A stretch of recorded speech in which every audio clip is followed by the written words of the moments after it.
Korean ramen স্টাইলের noodles রান্না করব আজ with chili oil. Chili oil ছাড়া রামেন তো কল্পনাতেও আসে না। আর উপরে যে টপিংসগুলো দেওয়া, এটা কিভাবে বানাইলাম এটাও আপনাদের সাথে আজকে শেয়ার করব। তো এখানে টপিংসের জন্য আমি সয়াবিন নিয়ে নিয়েছিলাম, ধুইয়া একদম ভালোভাবে চিপড়ায় নিছি। এর ভিতরে চালের গুঁড়া, কর্নফ্লাওয়ার, লবণ, হলুদের গুঁড়া, মরিচের গুঁড়া আর একটু মশলা দিয়ে দিচ্ছি, আর বেসন দিয়ে একটু জল দিয়ে সুন্দর করে একটু মাখায় মাখায় নিছি। এরপরে তেলের ভিতরে এগুলো ভাজতে দিয়ে দেবো একদম অল্প জালে। অনেক সময় বসে এটা ভাজতে হবে, তাহলে একদম ক্রিস্পি ক্রিস্পি হবে। আর অন্যদিকে আমি জল ফুটতে দিছিলাম, জল ফোটা শেষ, এর ভিতরে আমি নুডলস দিয়ে দিব। আর এদিকে আমার সয়াবিনও প্রায় শেষের দিকে। এগুলো সব উঠায় নিব। এখন একটা কড়াইতে আমি বেশ খানিকটা বাটার দিয়ে দিব।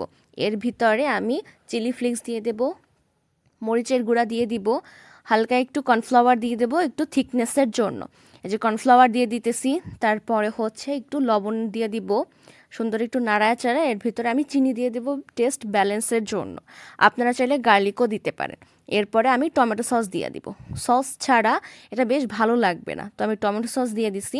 এটাই হচ্ছে গিয়া চিলি অয়েল টাইপের বানাইতে পারেন। আপনারা বেশি ঝাল খাইলেন আরও বেশি দিতে পারেন। তো আমি একটু তিল দিয়ে দিছিলাম, একটু ধনিয়া পাতা দিয়ে দিছিলাম গার্নিশের জন্য, সুন্দর করে একটু নাড়ায় চাড়ায় নিব। তো আমি আরেকটু ধনিয়া পাতা দিয়ে দিছি। এর ভিতরে আমি চিজ দিয়ে দিব, বিকজ আমার চিজ খুবই ভালো লাগে। চিজে খাইতে কার না ভালো লাগবে। তো এখানে আমি বেশি করে চিজ দিয়ে দিতেছিলাম।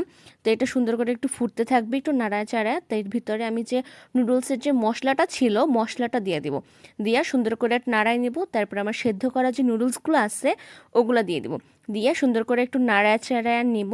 তো আপনারা দেখতে পাইতেছেন আমার কোরিয়ান রামেন স্টাইলের নুডলস রান্না প্রায় শেষের দিকে। এই যে দেখেন কতটা ইয়ামি আর কতটা ঝাঝালো লাগতেছে। তো আমি একটা ছোট একটা বোলের ভিতরে উঠায় নিতেছিলাম। উঠায় ওই যে সয়াবিন ভাজছিলাম ওগুলা লেবু দিয়ে একটু গার্নিশ করে নিচ্ছি, আর উপরে আমি আর একটু চিজ ব্রাস্ট করে দিয়ে দিছি। জাস্ট দেখেন একদম চিজি চিজি লাগতেছে, আমার তো মুখে জল চলে আসে, কি বলবো।